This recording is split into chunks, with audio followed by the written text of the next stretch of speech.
à tous et bienvenue dans Regard d'Expert, votre émission qui vous permet de rencontrer les chercheurs. Et aujourd'hui, nous sommes en compagnie d'Eliès Jouini, professeur à Paris-Dauphine et responsable de la chaire Les particuliers face au risque. Eliès, bonjour. Isor, bonjour. Alors tout d'abord, est-ce que vous pouvez nous en dire un petit peu plus sur cette chaire ? Alors l'intitulé exact de la chaire, c'est Les particuliers face au risque, analyse et réponse des marchés.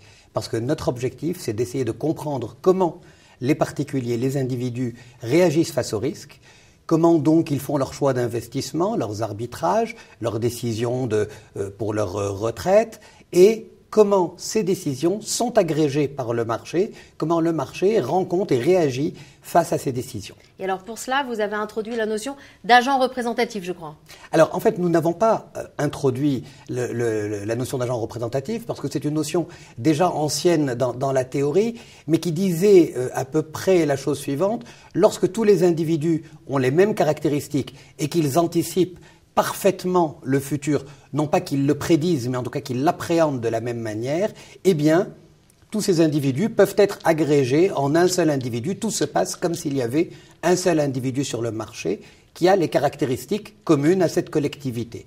Et nous, ce que nous montrons, c'est que lorsque les individus sont hétérogènes, eh bien, il y a toujours un agent représentatif, mais cet agent représentatif a un comportement qui est différent de chacun des comportements individuels. Il va avoir tendance à surpondérer les risques extrêmes, il va avoir tendance à surpondérer le long terme, et ces aspects-là ont jusqu'à présent été totalement ignorés par la théorie classique. En revanche, on rejoint là la théorie dite comportementale, la behavioral finance ou la behavioral economics, qui montre que parmi les biais psychologiques qui sont effectivement observés aujourd'hui chez les individus, il y a cette surpondération des risques extrêmes et cette surpondération du long terme. Alors justement, vous avez aussi publié d'autres travaux sur la notion de pessimisme et sur la surpondération finalement par les individus de leurs chances de perte.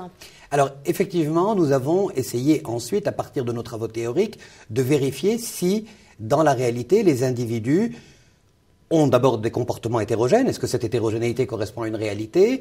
Et quelle est la nature de ces comportements ? Est-ce que nous avons découvert à partir d'études, à partir de cas pratiques, d'études expérimentales. Donc nous avons à la fois construit des questionnaires, construit des expériences dans lesquelles nous avons montré que les individus sont hétérogènes dans leur perception du risque. Il y a à la fois des optimistes et des pessimistes, et qu'en moyenne, les individus sont plutôt pessimistes lorsqu'il s'agit de questions qui portent sur leur bien-être direct et sur lesquelles ils n'ont pas d'impact.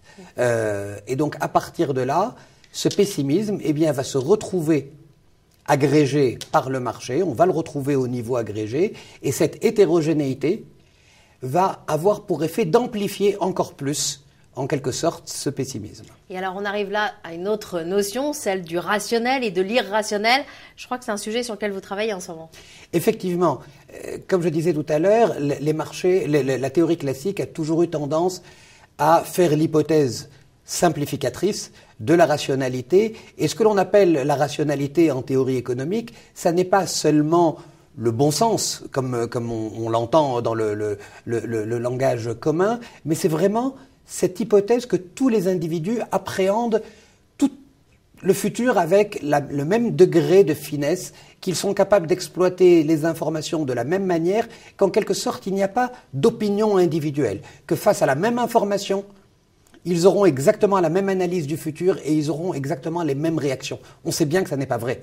Et à partir du moment où on prend en compte le fait que ça n'est pas vrai, eh bien il en résulte un certain nombre de biais. Par exemple, on montre que cela implique que la prime de risque sur le marché va être contracyclique, c'est-à-dire que dans les périodes dépressives, on va avoir une très forte prime de risque, c'est-à-dire que les agents vont exiger une prime de risque beaucoup plus élevée que la normale, beaucoup plus élevée que ne le prédirait la théorie rationnelle, ce qui signifie en fait que non seulement on est dans une situation dépressive, mais en plus, les agents économiques vont refuser d'investir, sauf si on leur promet des primes de risque très élevées.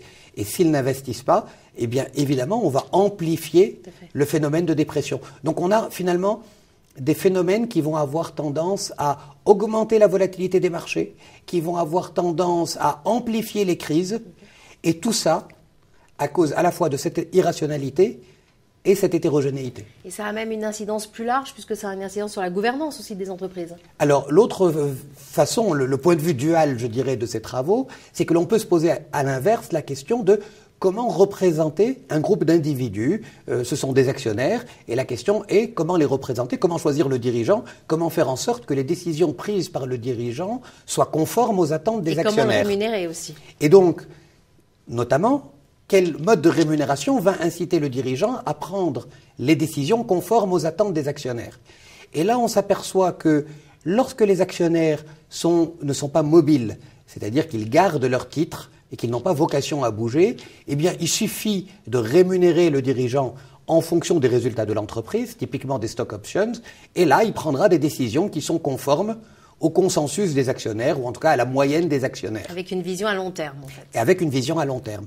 En revanche, si les actionnaires sont mobiles, c'est-à-dire si le titre est coté, s'il y a des échanges, s'il est liquide, c'est-à-dire si les actionnaires ont à tout moment la possibilité de quitter le tour de table, eh bien ce qui se passe, c'est que rémunérer le dirigeant en fonction des résultats de l'entreprise va conduire à un effet pervers. Il aura tendance à sous-estimer les risques extrêmes et il va avoir tendance à sous-estimer le long terme.